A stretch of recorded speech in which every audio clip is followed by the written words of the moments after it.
Курсы изобразительного искусства Мадины Абдуллаевой существуют чуть меньше года, но сейчас здесь уже занимается более 70 детей. На занятиях художница учит детей не только рисованию. Ее подопечные проходят теорию, изучают черчение и знакомятся с творчеством известных крымско-татарских художников.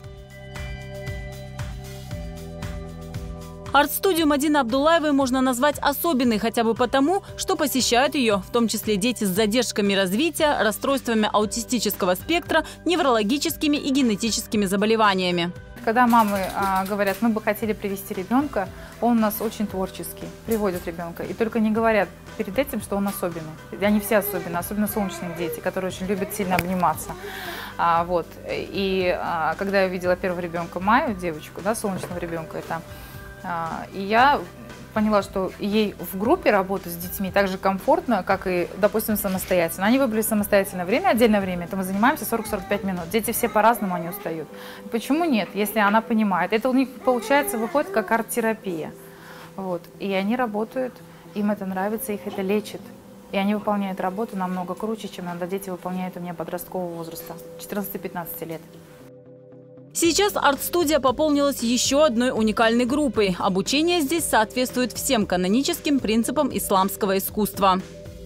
Когда во время занятий ко мне родители либо звонят, либо постучались, можно к вам. И потом смотришь, что мы сегодня изображаем, допустим, животного, да, завтра мы изобразим попугая или же человека, образ человека. Они говорят, Багышланас, нам, значит, не получится, нам не сюда. И ребенок, последний, который ребенок зашел, она говорит, Анака, я что, уйду? Она расплакалась и ушла. Мне это, наверное, было тогда всему свое время. Может быть, это время и пришло методику всю полностью перекроить, и чтобы в отдельное время занимались общедоступным занятием художественно-изобразительного искусства, чтобы ребенок от азов, техник всех, понимал и знал и этим занимался. Поэтому я решила, чтобы у нас в Марьино, вообще в Крыму за все это время будет такая группа для соблюдающих именно по правилам шариата.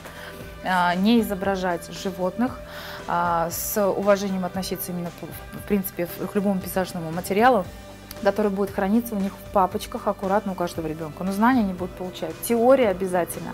Знать все термины, которые необходимы, допустим, для той или иной перспективы, чтобы ребенок уходил с готовым материалом. В скором времени Мадина Абдуллаева планирует организовать выставку, где можно будет увидеть работы всех ее подопечных.